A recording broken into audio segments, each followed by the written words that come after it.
Video like जरूर कर लीजिए और ऐसे वीडियो लगातार फ्री में पाने के लिए चैनल को तुरंत सब्सक्राइब कर लीजिए और बेल आइकन को जरूर टैप कर लीजिए ताकि आगे भी सारे वीडियो आपको मिलते रहे। यूट्यूब में फॉलो करते हैं तो प्लीज ये वाला फ्री टेलीग्राम चैनल जरूर ज्वाइन कर लीजिएगा। सारे नोटिफिकेशन सारे अपडेट यहीं पे आते हैं, ध्यान रखिए। तो दोस्तों मॉडर्न हिस्ट्री में जो अंग्रेजों और जो आपके फ्रांसीसी लोग थे उनके बीच में कार्नेटिक का युद्ध हुआ है ना, उसके बारे में हम बात कर रहे हैं।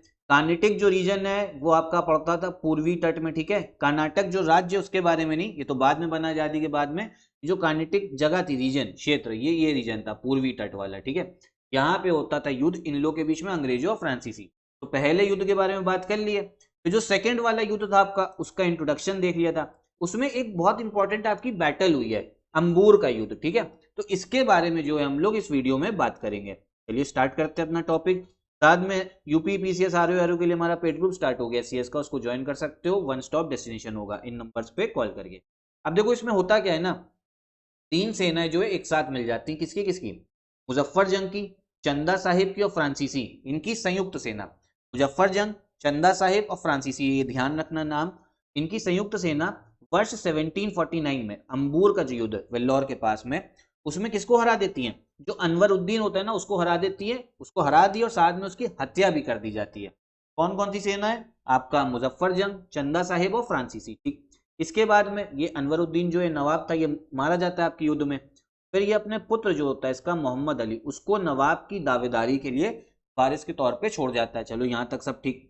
इसके बाद में मुजफ्फर जंग जीता तो उसको भी तो कुछ मिलेगा। इसको आपका हैदराबाद का निजाम बना दिया गया, मुजफ्फर जंग को। और जो आपका फ्रांस का गवर्नर था डुप्लेक्स, क्या नाम था इसका? डुप्लेक्स। इसको क्या करा जाता है, जितना भी कृष्णा नदी के दक्षिण में जो मुगल क्षेत्र थे उन क्षेत्रों का इसको गवर्नर नियुक्त कर दिया गया।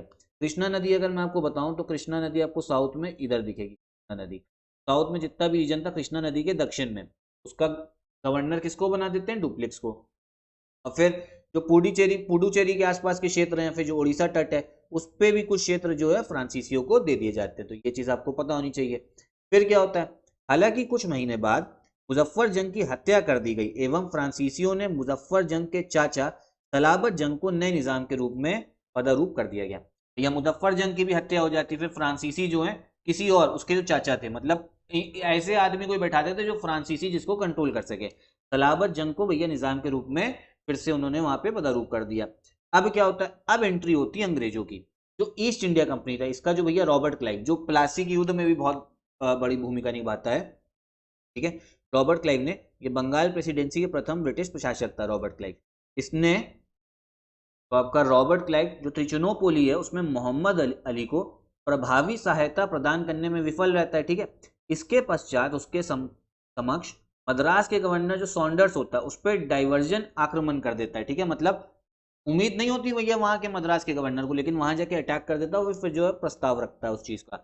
उसने त्रिचुनोपोली पर सैन्य दबाव को हटाने के लिए अर्कॉट जो कर्नाटक की राजधानी थी उस पर अचानक जो है आपका आक्रमण करता है, जिसमें अंग्रेज लोग जो हैं जीत जाते हैं। तो ये चीज पता होनी चाहिए। कई युद्ध लड़ने के पश्चात मोहम्मद अली ने चंदा साहिब की हत्या कर दी और बाद में कर्नाटक का नवाब बन गया। कर्नाटक मतलब वही राज्य की बात नहीं हो रही, इंग्लिश में कार्नेटिक बोलते हैं, क्षेत्र है आपका जो मैंने आपको बताया, ठीक है। तो ये थी मेन आपका अंबूर का युद्ध, ये काफी इंपॉर्टेंट है, एग्जाम में पूछा जाता है।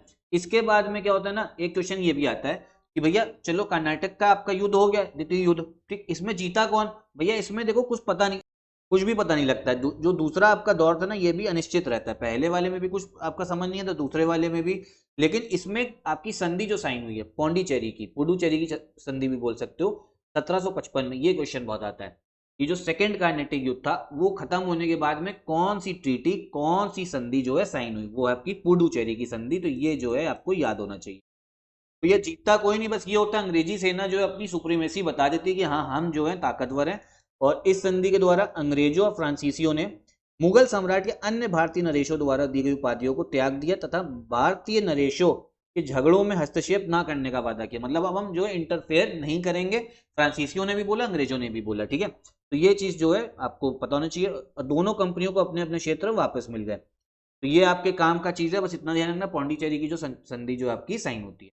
इतना रखते इस वीडियो में। नेक्स्ट वीडियो में हम लोग बात करेंगे जो कर्नाटक का तृतीय युद्ध है, आपका जो थर्ड वॉर है उसके बारे में। उसमें वनडी वॉच का युद्ध है, ये भी काफी काम का है।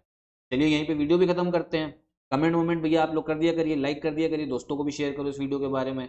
साथ में SCS का हमारा पेड ग्रुप भी चल रहा है, UP PCS ROR का, उसको भी आप ज्वाइन कर सकते हो।